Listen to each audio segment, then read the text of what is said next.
Hi everyone, welcome back to my channel. I hope you're all doing well. In today's video, I'm starting off making a spread for my archive journal, but it's specifically about an anime. I just watched Let's Go Karaoke. I was so looking forward to this anime because I've always wanted to read the manga, but just have never gotten around to it. And I used to always see Korean vloggers that I liked talking about the manga, and I was like, I trust them with my life, so I know that this must be good. So the anime is only 5 episodes long, which I actually think is kind of long considering the manga is just 1 volume. So I'm going to assume they animated literally everything, literally every panel that was in the story. It's now in the animation. Do you hear that machinery? I'm really hoping you don't, because otherwise this is going to be Lawnmower Gate 2.0. Anyway, Let's Go Karaoke is about this yakuza and a middle school student. Crazy, already crazy. So the middle school student is the leader of his middle school choir, and the yakuza, he works for this organization where the boss absolutely loves to have a yearly karaoke contest. Every year they have a karaoke contest, and whoever loses has to get a tattoo by the boss. And the boss is not good at tattooing, and he usually tattoos something that you hate on you. So the yakuza, his name is Kyuji, he is like, this can't be me. So he seeks out someone to help him sing, and this person happens to be a 3rd year in middle school. I don't know how old that is in Japan, maybe 15? So it's why are you as a 39-year-old man hanging out with a 15-year-old? A 15-year-old you're not related to. Creepy. But I guess you kind of need to suspend your disbelief in general, just because of how silly the yakuza are. I mean, they're literally preparing for a karaoke contest. It's just silly in general. And I feel like the heart of the story is the fact that it's a coming of age tale. I do feel like there is a genre of coming of age stories that's kind of this random crazy insane thing happened to me right as I was turning into a young adult as opposed to just a child. I feel like there's so many stories that are like that. And Let's Go Karaoke is Satomi's story of that time he helped out a yakuza in middle school. That time in middle school, I helped a yakuza try to win a karaoke contest. Actually, he doesn't even need to win the contest. He just needs to not be the worst. Like I said, I haven't read the manga, so I don't know if it's completely accurate, but I have read maybe 6 chapters of the sequel manga, and I feel like the author has a very specific way of writing. It almost feels sort of detached, but also kind of daily life kind of vibes, slice of life. It reminds me a little bit of My Oh My Atami-kun, which is a series I love. But from what I can tell, it seems like the animation really brought Let's Go Karaoke to life. I'm sure also there were probably some insert scenes, the kids at school or people walking around on the street, or maybe even just some trees, the sound of the cicadas. So I feel like it kind of just took the pages and made them real.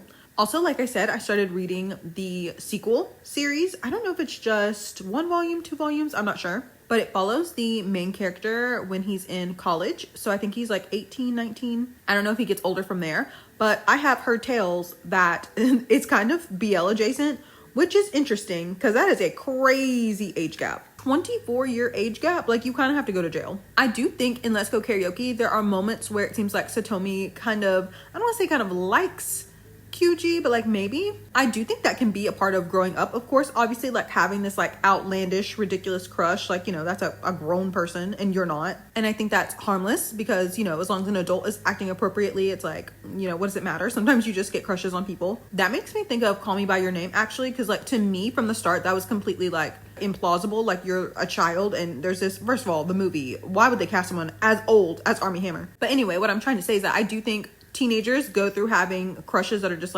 ridiculous. I mean, pretty much the same thing as having a crush on a celebrity. It's this is so ridiculous. You'll never meet this person. This would never happen. So I do think it's okay if Satomi has these feelings he maybe doesn't understand, but just he knows he cares about this grown man. I feel like that's okay, but it does kind of make me think, what will the sequel be like? Maybe I do need to read the sequel kind of immediately so that while Let's Go Karaoke is still fresh in my mind. But in order for me not to be grossed out by it, I'm gonna need Kyuji to be what are you talking about, kid? We're 500 years apart. And that's why I liked Hyun-sun in A First of Summer so much, because he was no, this is wrong. And I'm yes, you're a good person. You understand that there's something a little weird about this. But anyway, just strictly talking about Let's Go Karaoke, I thought it was so fun. It's only 5 episodes, so it's really short to get through. I giggled out loud multiple times. I would recommend watching it. The next spread I'm making is for my reading journal. I read a BL manga called Star and Hedgehog. I have been wanting to read more of this mangaka's works, so I was so excited to see that multiple of them are being translated and being published, if not this year, then maybe the beginning of next year too. But I saw Star and Hedgehog on Hoopla, so from my library, and it just looked so autumnal. And that's so funny because this manga is set during every single season except fall. So the story starts out in summer, and guess what? It starts out with a summer festival, my favorite. You know I love that. Also, they had on their yukata. Love that. Actually, that's not really where the story starts out. So how it actually starts out is that the main character is a college student and he comes home for summer break. And while he's there are some gardeners at his house. His parents have this like beautiful, very like serene, what I feel like probably like typical, like what you would think of like a Japanese garden. Like I feel like there's some trees, a little koi fish pond. And anyway, there's a gardening team working on it. And one of the gardeners is a guy who's the main character's age. And so, of course, because he's around his age, the main character tries to speak to him. And the guy's just like so like standoffish. He's like, you know, I gotta go. Like, I can't really talk to you. And he's like, what is wrong with this guy? Like, why does he hate me? And then one day the main character's mom tells the gardener to go look at one of the houseplants that the main character has in his room. And so he kind of confronts him and he's like, you know, why do you hate me? Like, at least look at me when I'm talking to you. Like, at least look at me when you tell me like why you don't like me. And the guy, the gardener, is blushing. And he's like, it's not that I hate you. It's just like, you're really attractive. So I'm intimidated. And the main character is like, oh. And so as this project is going on at his parents' house, the main character and the male lead, like they start kind of hanging out a little bit more here and there. And the main character realizes that he's like, oh, you know, he's so cute. Like, he's kind of attractive himself. And he's like, wait a second, he's a guy. Like, what? But then the job ends at his parents' house and he feels like he's literally never going to see the gardener ever again. And just when he thinks that, they go to the summer festival where all fun things happen. And they see each other again. And the male lead is like, you know, asking for his phone number. And the main character is like, I like you. Like, what if we just dated? And I was like, wow, I'm only like halfway through the book and this is happening already. Like, what else is left in here? And so the rest of the story is just pretty much like the male lead feeling a little insecure and like unsure of himself in this new relationship. I liked how just normal the story was. Like, there wasn't anything too crazy other than that. I guess like the big like the typical breakup moment in this one was a little bit different. There was like an outside party, a sudden villain. But I always say, even for mangas that like kind of follow a formula, and like most romances do, I love when there's just like a little bit something different. And like, for example, in this story, I liked that the male lead went to go to Tokyo to visit the main character instead of just like the main character coming back to his hometown, because like they went on a little shopping date, they went to a movie. Like, I always love to see people dating. I cannot stand that in romance books. Like, why are y'all not going on dates? How do you even know each other? But not only did they go on a date, the male lead went to class with the main character, and I thought that was cute because the male lead is a little bit older than the main character, like maybe 2 or 3 years older, and he's never been to university before, so he felt like it was fun to, you know, get to experience student life a little bit. The one thing that I did really want to talk about in this story that I was just like impressed by, I was reading the Tokyo Pop version of this, so like the version that's about to be out in print or maybe already out in print, and it had so many extras.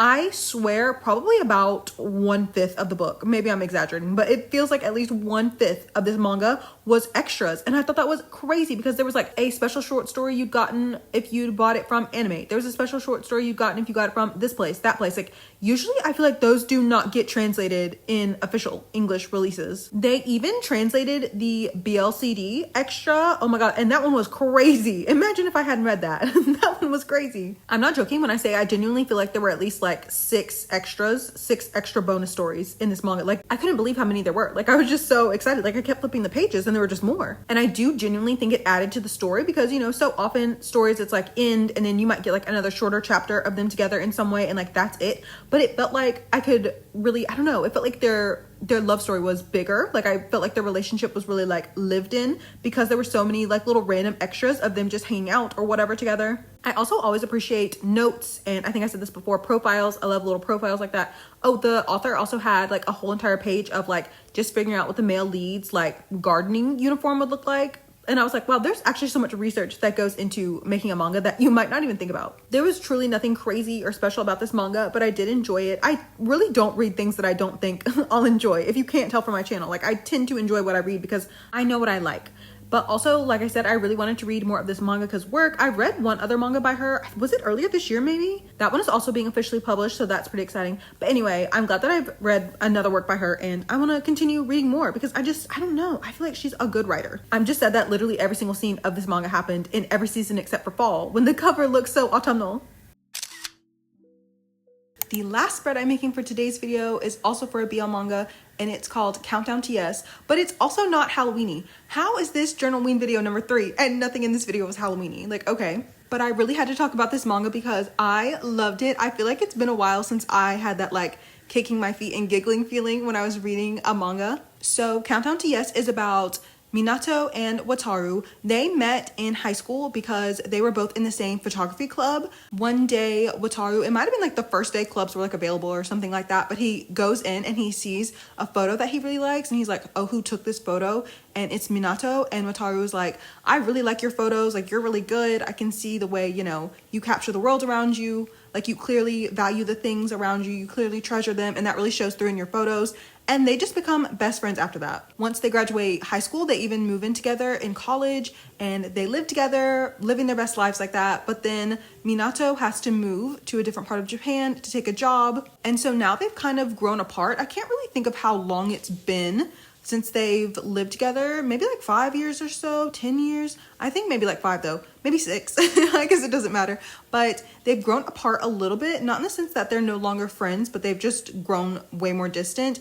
And on the day that they moved out of their college apartment, Wataru is like, oh, I really liked Minato. But then one day Minato is like, so my job is transferring me. I'm about to move back to where you live. And so they get to meet back up and they're chatting, they're having fun.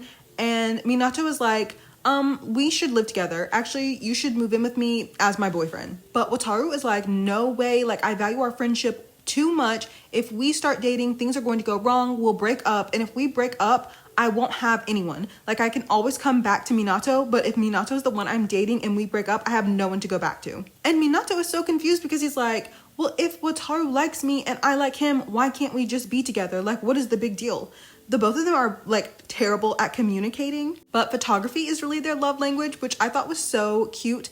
Especially like towards the end when they were like, a spoiler, they were like looking at some photos they'd taken of each other. And I just thought it was so cute, especially because at the very beginning of the manga, you know, Wataru realizes that Minato has a way of capturing the things he loves within photos. The fact that they're able to overcome the fact that they're bad at talking to each other whenever they see the photos they're taking of each other, I thought was really beautiful. I just love this whole entire manga so much. All of their scenes were so cute. There was also a scene where Minato said something like, it's been a while since we smelled the same. I was like, oh, like that's so true. Two people who used to live together, you know, using the same shampoo, using the same soap. You smell like me, I smell like you, using the same laundry detergent. Yeah, I feel like that's a very particular form of intimacy. They literally just had so many cute scenes together. I also loved Minato's grandpa. Like, I loved everything about the manga. I wish it wasn't just one volume. I had also seen the cover of this manga so many times and I didn't like ever think about it. Like, I didn't think it would be anything I would like to read. I'm so upset. I gotta stop judging things by their cover, truly. Because it just looked like, I don't know, it just kind of looked boring. Not boring, that's not the word. It didn't look boring. Just kind of looked like average. I loved this. I can't believe I passed it up so many times. Like, it's actually kind of on my list to buy physically now. Also, it's only PG-13, which does not matter to me. I don't have to have explicit scenes in any sort of romances that I read. And it just, I don't know, in a way, maybe I feel like that was better because it kept it very wholesome the whole entire time. I truly cannot emphasize how much I loved that Minato was not really like on his knees begging, because that sounds very desperate, but just kind of like the yearning. There was a scene where Minato was like, you know, saying, move in with me, you don't even have to pay rent. And Wataru was like, no, if I move in with you, I definitely have to pay rent. And Minato was like, then pay rent. It was like, pay rent, don't pay rent. Like, it didn't matter like what the circumstances were, as long as they could be together. Like I said, I really, really, really enjoyed this manga. And now that all these spreads are finished, we can put them into my digital journals. I have a Halloween/fall decorations update for all of you, specifically like fall decorations. My best friend, her birthday recently happened and she was at Costco on her birthday. I mean, where else would you be on your birthday? And she saw these like woodland creature pillows. They're kind of like Squishmallows if Squishmallows were chic, because they're like knit. And also they have tails. I cannot reiterate how exciting it is that they have tails, but she got me a little raccoon. I love him so much. Also, when she came to drop him off, she was with her boyfriend. And if you've been watching my videos for a while, you might know I've had nothing except awkward encounters with her boyfriend. And I had another one. When they were going to leave, he was holding their littlest dog, their Chihuahua. And I was going to go pet him, you know, like goodbye, little angel.